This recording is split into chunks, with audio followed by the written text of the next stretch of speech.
गरीब आदिवासी, पददलित अशा समाजासाठी मायेचं छप्पर उभारणाऱ्या या जोडप्याची कथा म्हणजे संघर्षाची कथा आहे.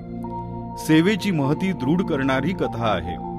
अविश्वासाचं वादळ ठिकठिकाणी घोंगावत असतानाही मनापासून विश्वास टाकला की नाती कशी घट्ट होत जातात याची प्रचिती देणारी ही कथा आहे.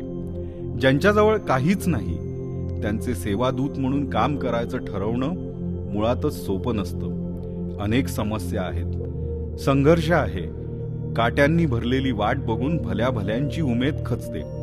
या अडचणींना तोंड देत अपार कष्टानी, अतूट विश्वासानी आपलं ध्येय गाठणं म्हणजे एक जिद्दीचा प्रवास होय.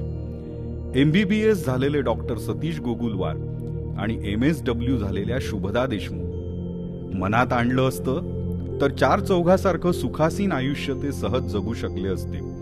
शुभदा देशमुख तर वर्धेच्या गर्भश्रीमंत इजारदार कुटुंबातल्या 70-80च्या दशकात जयप्रकाश नारायण यांच्या प्रेरणेनं अनेक तरुण तरुणी निरनिराळ्या चळवळीत खेचल्या गेलेत. याच प्रवाहात सतीश आणि शुभदा एकत्र आले आणि सेवेचा एक स्रोत सुरू झाला.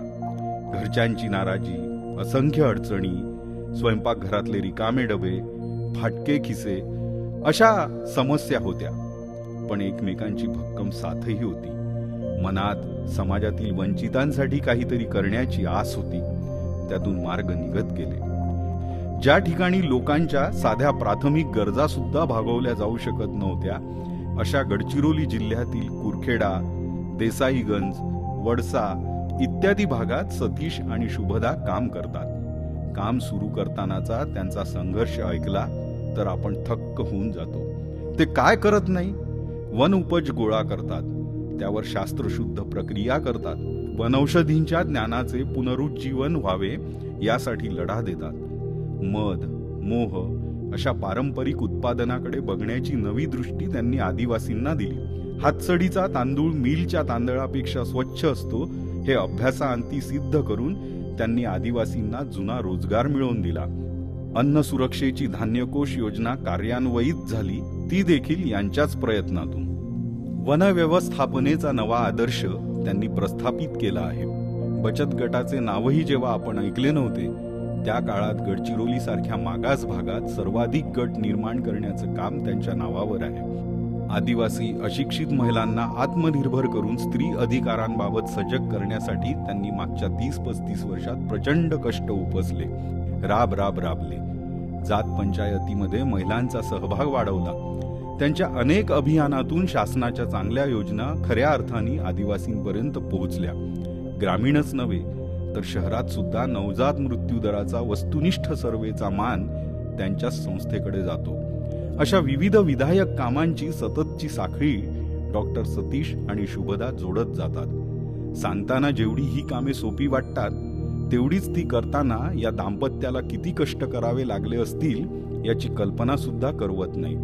शहरी आयुष्याचा, भौतिक सुखाचा त्याग करीत आहे त्या परिस्थितीशी जुळवून घेणं तर होतच, पण आदिवासींचा, ग्रामस्थांचा विश्वास संपादन करत त्यांच्यासाठी काम करणं हेही मोठं आव्हान होतं. या देशाला नवे कायदे करण्याची गरज नाही. जे आहेत त्यांची प्रभावी अंमलबजावणी केली तर एक परिवर्तन होईल.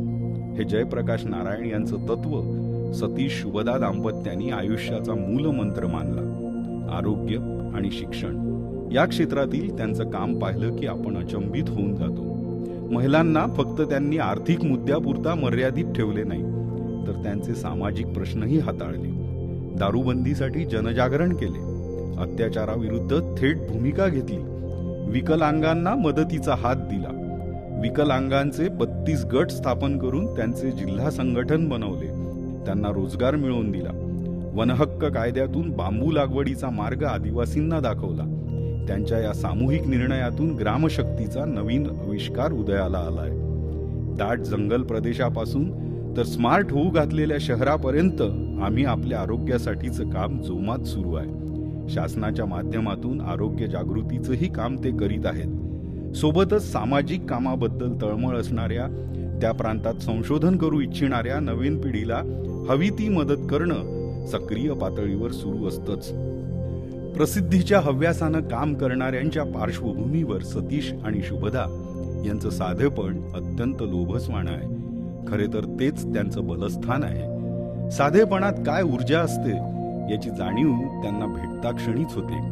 मीला कायमचं वजा करून आम्ही स्वीकारणाऱ्यांना यश तर मिळतंच. ज्यांचा मी गेला तो समाजाच्या कामी पडला यात शंकाच नाही. आता संघर्ष संपलेला असला तरी आव्हान कमी झालेली नाहीत. अविरत काम करण्याची गरज दोघांनाही वाटते. समाजासाठी काम करताना एक आयुष्य अपुरं आहे असं त्यांना वाटत राहतं. गावखेड्यात सुरू झालेल्या त्यांच्या सेवेचा प्रवास आता शहर देश ओलांडून दूरवर पोहोचलेला आहे.